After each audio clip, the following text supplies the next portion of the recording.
She was called worthless at the Christmas table. Her husband humiliated her in front of everyone, demanding a divorce right there between the dessert and the coffee.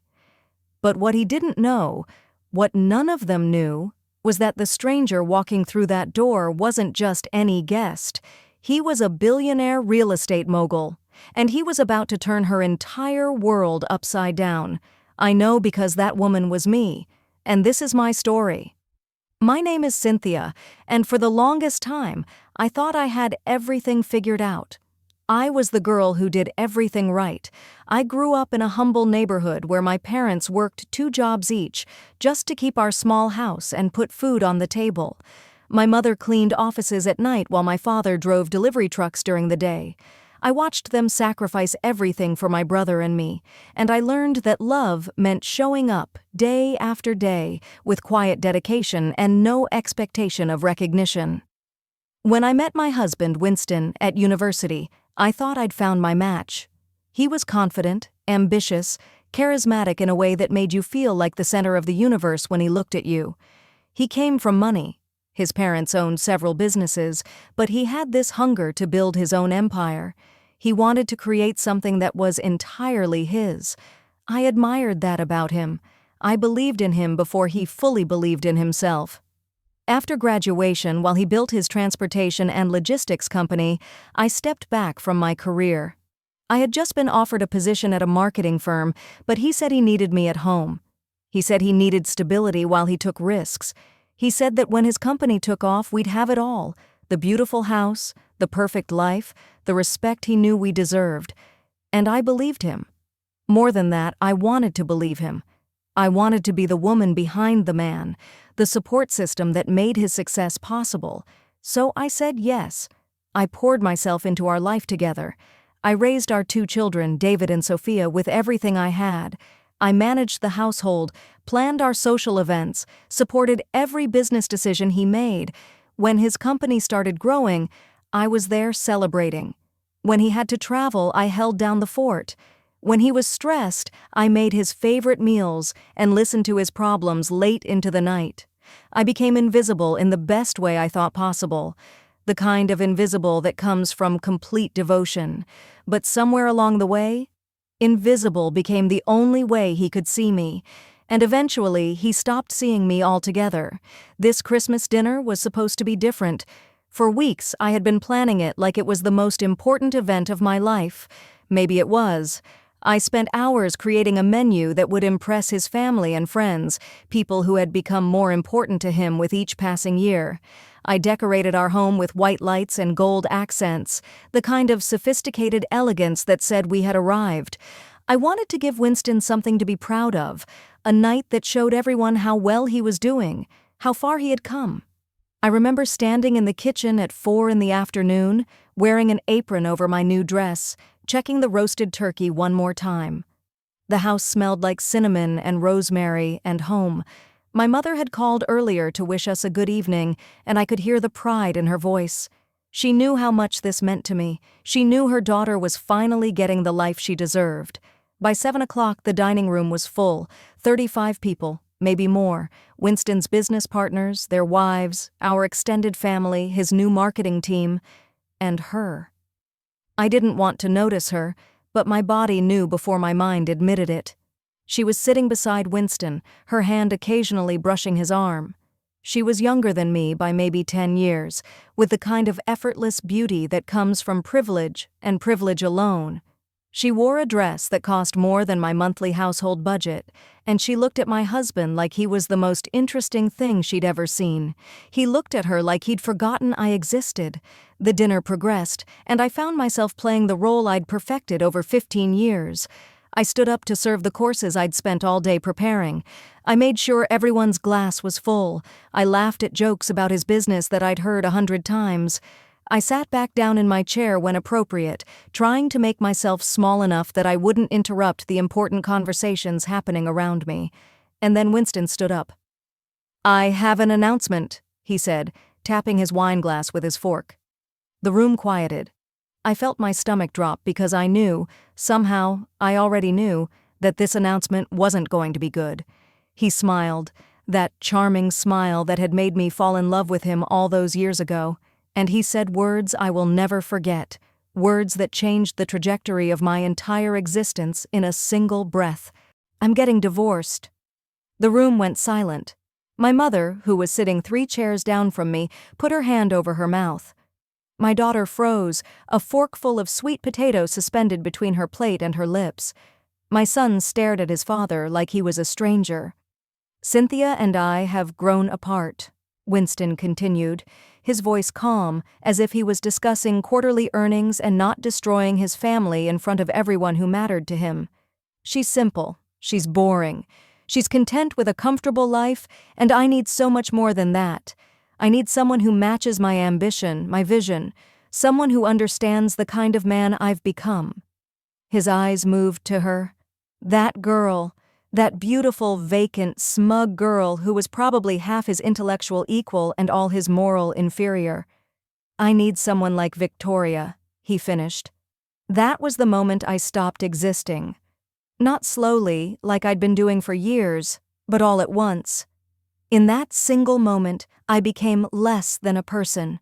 I became a problem to be solved, a liability to be shed, a woman whose entire existence was deemed insufficient by the man she'd built a life around. I didn't cry. I didn't scream. I didn't throw wine in his face or stand up and declare my worth. Instead, I sat there, perfectly still, my hands folded in my lap, and I realized something that would change everything. I had given him the power to make me disappear. And the cruelest part was that he was right about one thing. I was simple. Simple enough to think that love meant being enough. Simple enough to think that devotion would be recognized and cherished. Simple enough to believe in him more than I believed in myself. My mother reached over and squeezed my hand. It was the only comfort anyone offered me that night. The rest of the room erupted into uncomfortable chatter and whispers. People looked at me with pity, which was somehow worse than if they'd looked at me with anger. Pity meant they pitied my choices. Pity meant they thought I'd been foolish all along. I excused myself and went to the kitchen, where I stood alone and tried to remember who I was before I became Mrs. Winston Caldwell. The answer terrified me because I couldn't quite remember. The evening was becoming a nightmare I couldn't wake up from. People were starting to leave, though some were lingering like vultures, excited by the drama, eager to be the first to spread the gossip. I was in the kitchen, mechanically wrapping food that no one would eat, when the doorbell rang. I almost didn't answer it. But old habits die hard, and my first instinct was still to be the hostess, the woman who took care of everything. So I wiped my hands on a towel and walked to the front door, my face already arranged into the polite mask I'd worn for so long I'd forgotten it was a mask. When I opened the door, there was a man standing on my porch. He was distinguished, probably in his mid-60s, with salt and pepper hair and the kind of presence that made you immediately stand straighter. He wore a charcoal suit that looked like it had been tailored specifically for his frame, and he carried himself with the quiet confidence of someone who'd never questioned his own worth. "I apologize," he said, and his voice was warm, genuine. "I believe I may have the wrong address. I was supposed to meet an old friend, but I got the address confused." He looked genuinely embarrassed, like this was a small inconvenience rather than what it was. A perfect interruption into the worst night of my life. "What's the address you're looking for?" I asked, my voice automatic, professional, the trained response of a woman who'd spent 15 years making sure everyone else was comfortable. He told me an address 3 blocks away. "I apologize for troubling you. I should have written it down properly." I don't know why I said what I said next.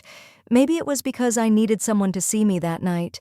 Maybe it was because his eyes, when they looked at me, didn't see a failure or a discarded wife. Maybe it was just the universe finally listening to a prayer I didn't even know I was praying. "Would you like to come in for a moment? I can call you a cab and you can wait inside where it's warm." He hesitated, and then he smiled. A smile that reached his eyes and crinkled the corners in a way that made me think he was a person who smiled often, who found joy in unexpected places. "That would be very kind of you," he said. I led him inside, into the chaos of my destroyed Christmas dinner. Winston was still in the dining room with Victoria and a few of his business partners. The man stopped just inside the door, and his entire body went still. I watched his face transform.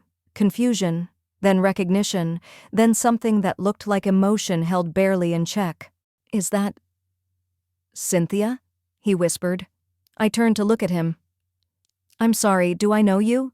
I'm terrible with names sometimes." He looked at me for a long moment, and I saw something in his eyes, recognition of a pain he understood. When he spoke, his voice was very quiet. "No. But I knew someone who loved you very much. Someone who talked about you constantly. Someone who wanted me to make sure you were okay." My heart stopped. "What are you talking about?" "My name is David Harrington. I was your grandfather's closest friend for 43 years. I felt the room tilt. My grandfather had passed away 10 years ago, and while we'd been close, there was so much of his life I'd never known. He was a quiet man who believed his deeds spoke louder than his words. He came from nothing and built a life that, in retrospect, must have been far more successful than I'd ever understood." David sat me down in the living room, away from Winston and the others. He told me a story I needed to hear and never wanted to believe all at once. My grandfather had indeed been a wealthy man, incredibly wealthy. He owned hotels, office buildings, commercial real estate across 3 countries. He had investments in properties that generated millions of dollars annually, but he'd kept it quiet because he believed that money revealed a person's character. He wanted to know if his granddaughter would love generously without expecting reward. He wanted to know if she would build a life based on values rather than valuables. "He used to call me," David said, pulling out a letter from his jacket pocket. "Even when he got sick, he'd call me and ask about his granddaughter. He knew about your marriage, about how you'd stepped back from your career. He told me once that he was proud of you for it, but he worried that you were teaching the wrong man what it meant to be loved unconditionally." I took the letter with shaking hands. The envelope was thick, sealed with wax, addressed to me in my grandfather's familiar handwriting. "He gave me specific instructions," David continued. "He told me to wait until after his passing, to wait until he could see from heaven what choice you'd made. He said if the man you married was worthy, he would prove it, and if he wasn't, then you would need something else, not to replace your worth, but to remind you of it." I opened the letter, and my grandfather's words washed over me like a benediction and a judgment all at once. "My dearest granddaughter," it began, "if you are reading this, it means David has found you, and it means I am no longer there to witness the choices you will make. But I know you, Cynthia. I know your heart because I see myself in you. I have built everything I have from nothing, but the greatest thing I ever built was a family that knows how to love. If you are reading this, it means that in my absence, you have become a woman worthy of everything, not because of what you've done, but because of who you are. I am leaving you my legacy, not to make you rich, but to remind you that your worth was never dependent on anyone else's recognition of it." The letter went on. It detailed properties. It mentioned accounts. It stated numbers that made no sense to me. $847 million. Hotels in Miami, New York, London, office complexes in Toronto and Vancouver, commercial properties in 6 different countries. All of it was mine. All of it had been waiting for me, my grandfather's final gift, his way of saying that he had seen me, even when I couldn't see myself. Winston appeared in the doorway, and I watched his face as he realized what was happening. I watched the color drain from his cheeks as he understood that the woman he'd just publicly discarded was about to become one of the wealthiest women in the room. One of the wealthiest women, probably, that he would ever meet. "Cynthia," he said, and his voice had changed. Gone was the casual cruelty. In its place was something desperate, something that sounded almost like contrition. "Sweetheart, I didn't mean that. I was just overwhelmed. I was just tired and confused. We can work through this, we can—" "No," I said, and it was the most powerful word I'd ever spoken. He tried again. He said our marriage had been good. He said he didn't remember saying those things. He said Victoria meant nothing. It was just a moment of weakness. He said he had rights to half of everything, including the inheritance, that our 15-year marriage gave him a claim on my future. But I was no longer listening. I was listening instead to my own voice, the one I'd buried so deep under years of accommodation and compromise that I'd almost forgotten it existed. David called his lawyer that night. The lawyer arrived with documents, with proof, with the legal machinery of justice and consequence. I watched my husband's face as he realized that the woman he'd called simple, boring, and beneath him was not only leaving him, but that she was going to do it with every advantage, every protection, and most importantly, every choice firmly in her own hands. Victoria left before midnight, disappearing into the night without so much as a goodbye to the man she'd been whispering to just hours before. She understood faster than anyone what had changed. She understood that Winston Caldwell, without his wife's support and now facing a wife with unlimited resources for a legal battle, was no longer the prize. The next morning I woke up in a guest room in my own house. I hadn't been able to sleep in the master bedroom, the room I'd shared with Winston for 15 years. The house felt different somehow, smaller and larger all at once. The same walls that had trapped me suddenly felt like they could be left behind. David was waiting for me in the kitchen with coffee. He told me stories about my grandfather through the morning, stories about a man I'd loved but never fully known. He told me about my grandfather's admiration for my mother, who he said reminded him most of his own wife. He told me about the conversations they'd had about me, about how my grandfather had wept the day I got married, both from joy and from fear that I was trusting too completely in someone else to validate my existence. "He loved you so much," David said, "and he was so proud of you for building a life. He just wished you knew you didn't need his permission or anyone else's to know your own value." Over the following weeks, everything changed. The divorce was brutal. Winston fought hard, tried every angle, claimed that I was unstable, that I was only leaving because I was suddenly rich. But I had something he didn't have: resources, a clear mind, and for the first time in 15 years, absolute clarity about my own worth. I got primary custody of our children. The settlement was generous to me and sparse for him, not because I wanted revenge, but because I wanted to ensure that David and Sophia would always know that their mother had fought for them, had chosen them, had valued them more than any man. 6 months after that Christmas dinner, I started something new. Using a portion of my inheritance, I created the Granddaughter Foundation, an organization dedicated to helping women recognize their own worth and step out of relationships that diminished them. We provided legal aid, counseling, business training, anything that would help women understand that their value was intrinsic, not dependent on how they were treated or what they were given. I also started my own real estate development company, working with David, who became not just a business mentor, but a dear friend and the grandfather figure my children needed. We built affordable housing communities in neighborhoods that desperately needed investment.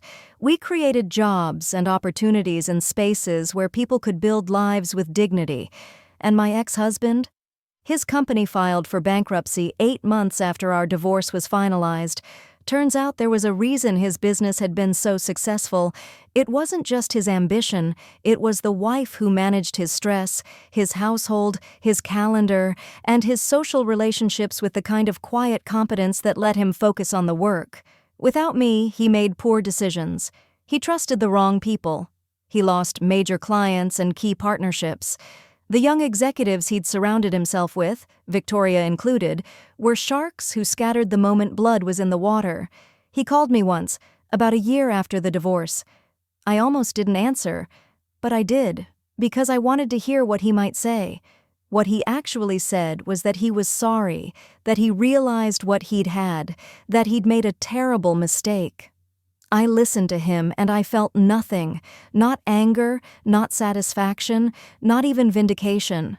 I felt the way you feel when you finally see someone clearly and realize they're just human, broken and flawed and small in ways that have nothing to do with you and everything to do with themselves. "I hope you find peace," I told him, and I meant it. Then I hung up the phone and never answered another call from him again. People used to think I was simple. They saw a woman who loved deeply, who forgave quickly, who worked without complaint or expectation of recognition. They saw that and they called it simplicity. But I've learned that simplicity isn't weakness. Simplicity is clarity. It's knowing what matters and what doesn't. It's choosing love over ego, presence over possessions, growth over grudges. My grandfather knew that about me. He knew that the woman who could give everything without requiring anything in return was the woman most worthy of inheriting everything, not because the money made me worthy, but because my worth was never dependent on money. That's what he was trying to teach me. That's what this whole journey has been about. I'm not defined by what my ex-husband said about me at that Christmas table. I'm not made smaller by his rejection or his betrayal. If anything, I'm larger now. Larger because I've finally become the author of my own story instead of a character in someone else's narrative. The universe has a way of balancing things. The man who humiliated me at a Christmas dinner lost everything within a year. The woman who stood by him fled the moment opportunity vanished. And I, the woman he called simple and boring and beneath him, became the woman with the resources to change lives, to build communities, to create a legacy that matters. But here's the truth that took me the longest to understand. I didn't need him to lose everything for me to win. I didn't need his failure to prove my worth. My worth was always there. It just took a fortune, a stranger at the door, and a letter from a grandfather who saw me more clearly than anyone for me to finally believe it.